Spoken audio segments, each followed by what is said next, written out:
Boys and girls, children of all ages. Well, ladies and gentlemen, it's going to be a very interesting time over there at Square Enix. Yes, the makers of the Final Fantasy franchise that has been an exclusive to PlayStation, at least at its launch for a very long time.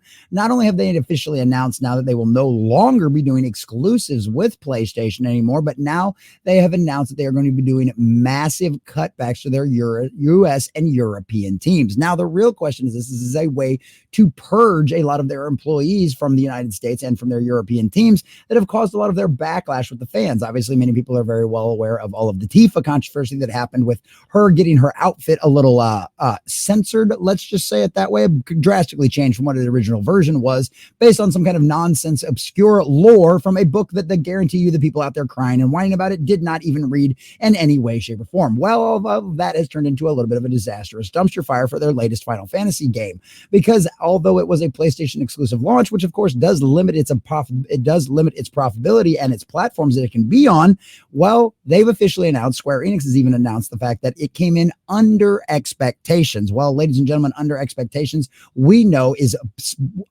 industry speak, for it has failed miserably, and now they are doing massive cutbacks in the process. And this is what happens when you decide to listen to all of the screaming weirdos out there on the internet, and instead of actually listening to your fans out there, you decide to listen to the censors and don't decide to disagree with your fans. Well, it looks like a lot of those censors and a lot of those whiners inside the company, it looks like their jobs are officially up, because Square Enix is making massive purges.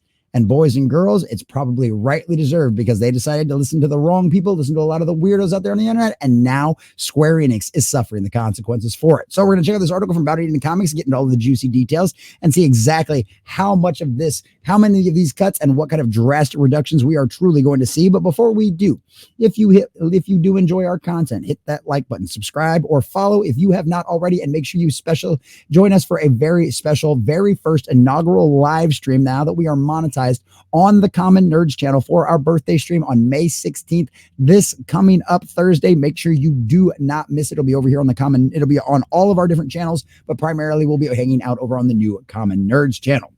So let's get into this Bounding into Comics article. Square Enix makes cuts to US and European teams as part of a new plan to rebuild overseas business divisions from the ground up.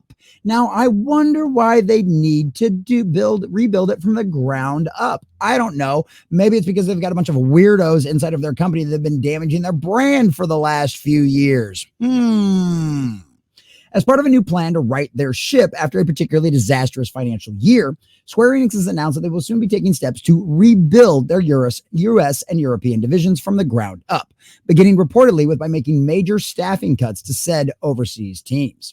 The Final Fantasy developers' intent to revamp their Western business operations was first revealed to the public on May 13th, courtesy of the company's annual fiscal reports for the period between March 31st and May 2023 and March 31st, 2024. So the fiscal year, right? This is also how we found out that the Final Fantasy game came in under expectations, that it failed miserably for Square Enix as far as what the kind of sales they actually thought they were going to get.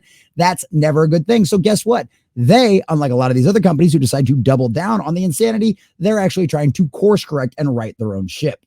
Therefore, following the admission that their operating income and profit has decreased respectively compared to the year prior, a result attributed to the company's recent decision to cancel multiple in-development console games, Square Enix informed their investors that they would be moving to employ a new medium-term business plan in hopes of fostering their financial recovery.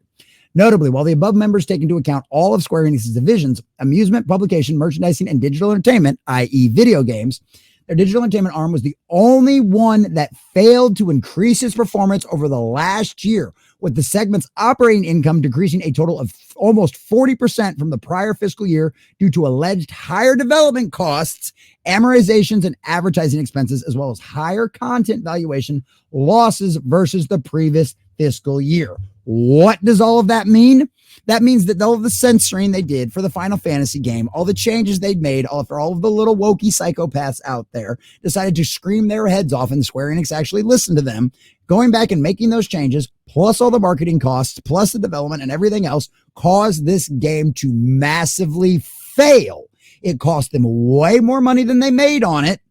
And it's because they listen to a bunch of idiots out there on the internet instead of listening to who they should, their customer base and their fans.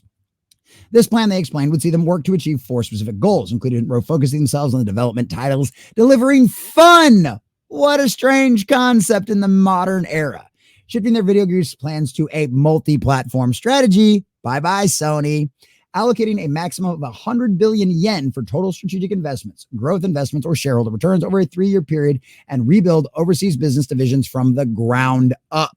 Square has been optimizing its European and American offices via structural reforms. It means they are cleaning house. It means they are getting rid of all of the idiots that are a problem and that don't actually produce anything. Because guess what? The good times are over. The massive amount of swelling and hiring practices you did to satisfy the acolytes of the cult out there. Well, guess what? It turns out those acolytes of the cult don't actually produce anything for you. And now, bye-bye. Yeah, ideology doesn't go very far when mama and daddy have to eat. Yeah, papa's got to eat, and your ideology ain't paying the bills. So bye-bye. So it just goes on and on, talks about more of that. At the time of the financial production, the studio behind Kingdom Hearts franchise did not provide any details as to just what their overseas rebuilding process would entail. However, according to 2 Square Enix employees who spoke to Video Game Chronicles, an internal meeting later that same day would see the company president, Takeshi, reveal that the said process would include a round of layoffs for their U.S. and European offices. According to the employees, while Kara did not specify just how many individuals would be expected these staffing cuts, he did confirm that people working in publishing, IT, and Square Enix's collective indie game division will be prominently affected. So that's what they're doing, boys and girls. They're cleaning house. And this is what happens in an economy that's currently going the direction that it is.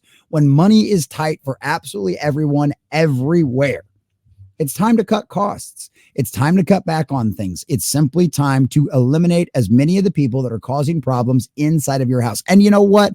Maybe we'll never know this for sure. But every company that has done a lot of these purges lately is generally purging things because of ideological lines. Disney purged a lot of people that didn't agree with their new agenda going forward in the last few years when they purged people. It's like why they have no creative talent left. It sounds like Square Enix might be doing the direct opposite concerning the kind of backlash they've had because they are actually reacting to legitimate financial concerns. The video game section is failing. It's failing because they've been PlayStation exclusives for far too long for one of the biggest franchises on the planet, Final Fantasy, especially in the video game world. And now they're realizing that that's a problem. They're also realizing that, I guarantee you, the backlash from the censorship of Tifa caused a major decline in what otherwise would have been a very successful game. It was a game I was very interested in getting, but I don't have a PlayStation 5 and I don't have a desire to support exclusivity like that. So Square Enix, good on you for cleaning house, getting rid of the exclusivity department, and hopefully going forward, your Final Fantasy franchise can be something that all of us gamers across all platforms enjoy and love at launch. But until then, good job. Clean house, get rid of the nonsense, get rid of the non-workers, get rid of the people that don't produce anything, and actually get back to making good quality video game content. And here's a strange concept. Listen to your fans, listen to your customers, because if you make us happy, we'll make you rich. If not, you're going to continue to have another bad financial year in your video game section again and again. Listen to the fans, make us happy, and it'll all be all right.